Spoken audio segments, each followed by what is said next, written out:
Okay guys, I'm in the process of diagnosing a ignition problem here. We have an intermittent skip. Like sometimes it'll crank, sometimes it's hard to start, sometimes it's not, sometimes it's no start. So we got a couple distributors laid out here on the workbench we're going to take a look at. This is a new unit I picked up off Speedmaster. It's their cheap billet unit. And all these distributors we're talking about are going to be concerning the magnetic pickup. This is the stock distributor that came in at $360 that's in the truck right now. If I can get you close, you can see how chewed up that reluctor wheel is. So it's a wonder that thing was even running. But the distributor that's in the truck now is the stock 318 unit that we recently rebuilt with a new magnetic pickup that came from AutoZone. And I got a pickup laying here. Let me grab it. The pickup was similar to this one. This is for a vacuum advanced distributor, but the one that's in the truck now is a non-vacuum advanced. The only thing different is that this one bolts to the advanced plate to move the pickup back and forth according to the vacuum advance. If you notice on this pickup,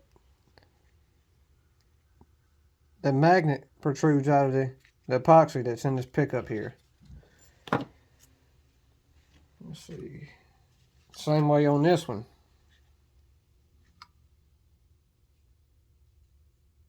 See right there where the reluctor wheel lines up, the magnet protrudes from the resin itself.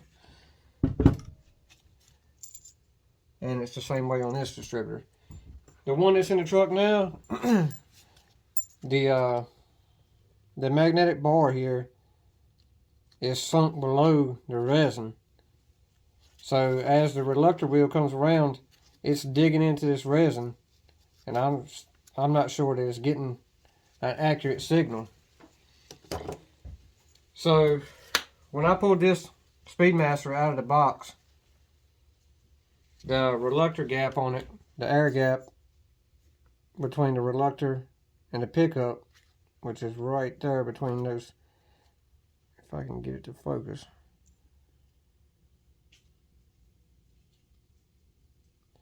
I've adjusted it now to 8 thousandths on the tightest one, because each vane on this reluctor wheel is not going to be exactly the same. So I've adjusted it to 8 thousandths on the tightest one, but when I pulled this unit out of the box, this thing was over 25 thousandths air gap. And there's no wonder that it wouldn't deliver a spark at 25 thousandths air gap. This one right here, I haven't even measured it out. Let's see what this one's sitting at. And to measure these, you need a set of brass feeler gauges, because they're non-magnetic. You don't want the magnet to stick to your steel feeler gauges. And this one's going to vary a lot because, like I said, some of the reluctor is chewed up. Let's see if I can get this on camera.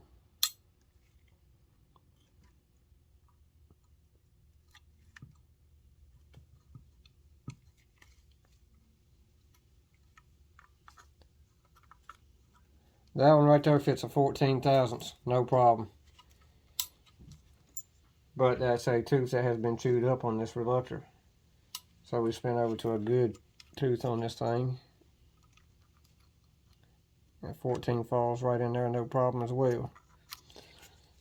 The factory spec on these things are 8 to 10 thousandths, I think. So that's a little wide. So I got to wondering. First of all, I pulled my multimeter out to check resistance on these things. And this is just a cheap $25 Make sure this thing's in. Yeah, okay, good. Y'all got a good view of it. This is just a cheap $25 Harbor Freight special here, but it does the job.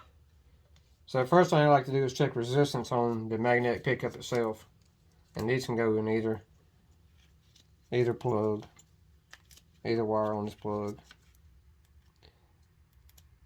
There's varying numbers out there, but these magnetic pickups, I think they should fall in a range of 350 to 1,000. And I just got the multimeter set to 2,000 ohms, 2K on the ohm side. So you can see that one's holding steady about 550, so that's pretty good. We'll measure this one out.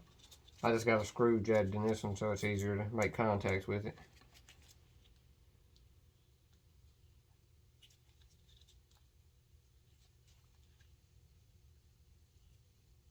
And see, this one's a little on the low side, but you also notice that it's bouncing around. If you can make a good connection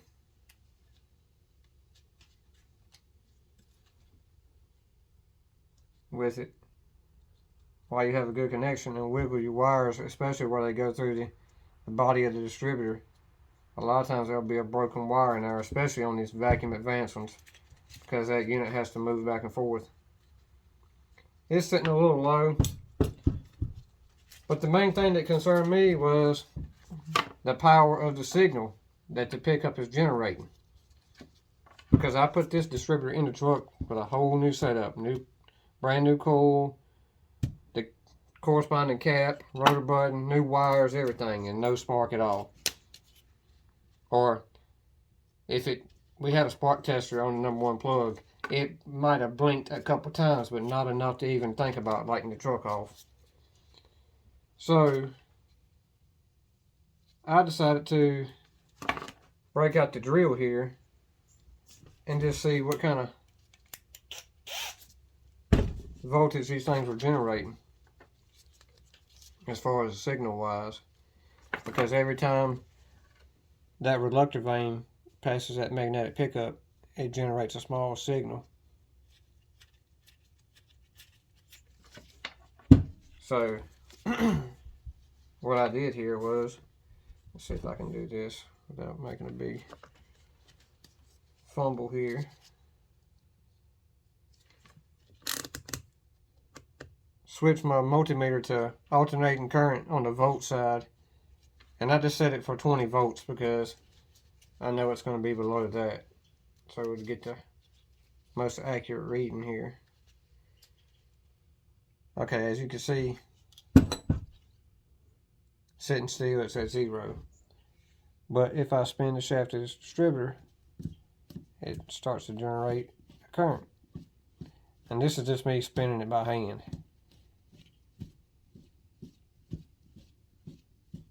The highest you can see is probably 1.8, 1.9, there's 1.9.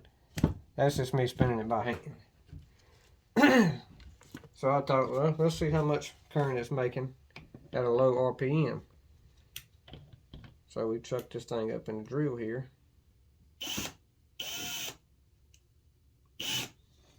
Let me see if I can do this without knocking it off the workbench. Get the wires clear of the rotor.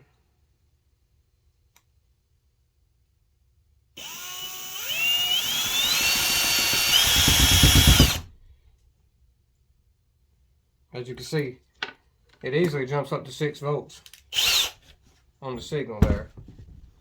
So that's after I have adjusted the air gap on this distributor. So I thought, well, let's see what the signal is coming off of this pickup, where the gap is significantly wider. So we're going to do the same thing with this one. Chuck him up in the drill here. Well, first we can test out spinning it by hand here.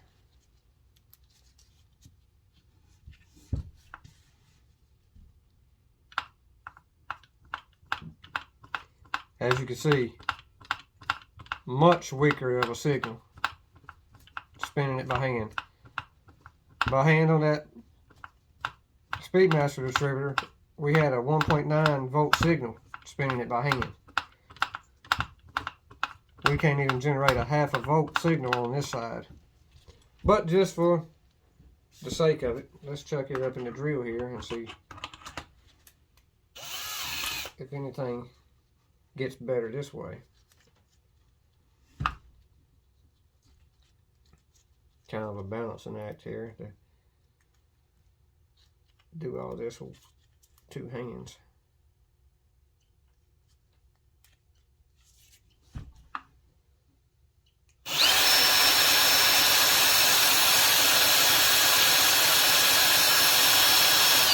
That's full blast. Well, let's kick it up a gear on this drill.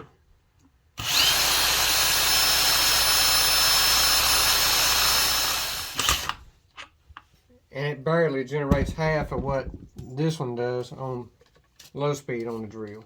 But I thought that was just a little easy diagnosis that you can do with your distributor on the workbench. So I'm going to go yank the other one out of the truck now just for the heck of it and test that one. So y'all hang tight. Okay, y'all, I just went and grabbed the distributor that came out of the engine that's in the truck. I don't know if you can pick it up on camera or not. But if you look down in there, there's a lot. Let me pull this rotor off.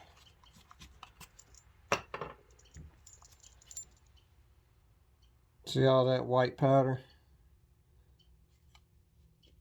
That's coming off the actual pickup where the reluctor wheel is digging into that epoxy. You can see it right there.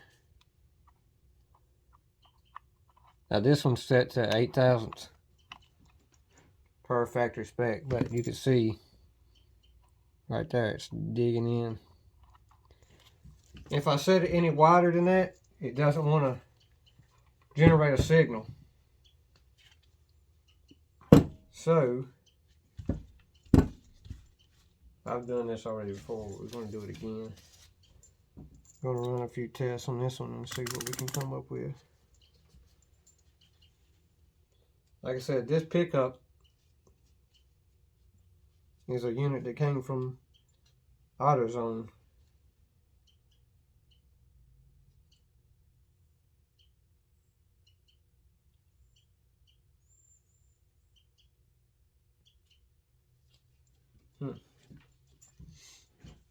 It seems to be all over the place too. Let me steal this screw. I like to jab a screw in here just to make sure I got a good connection, because it's hard to tell down inside that plug.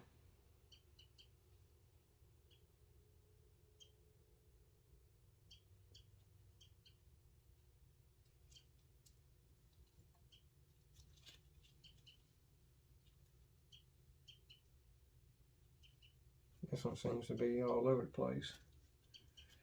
Get a bigger screw here.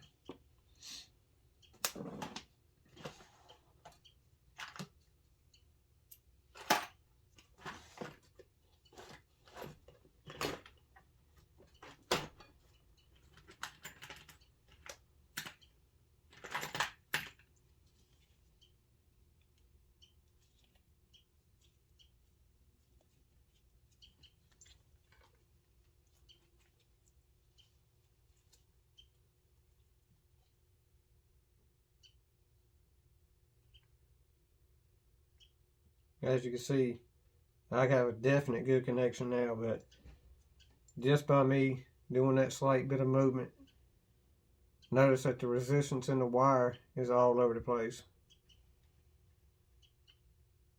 So there's our issue right there. Like I said, everything nowadays is suspect. Don't take anything at face value.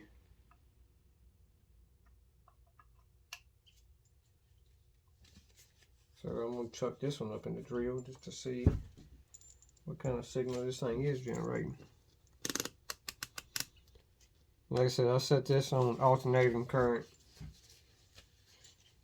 at 20 volts because it's not going to produce anything over that. Oh, I'm going to need that screw back.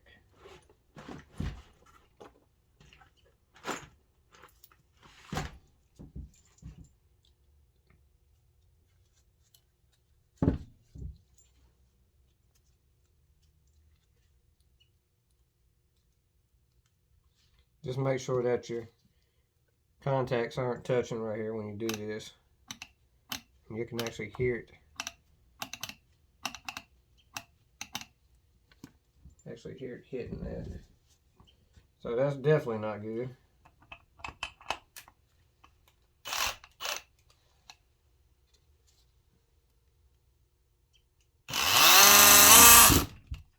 It generates a signal, alright. But I believe we have a short right here somewhere. That explains why it'll run sometimes, but sometimes not.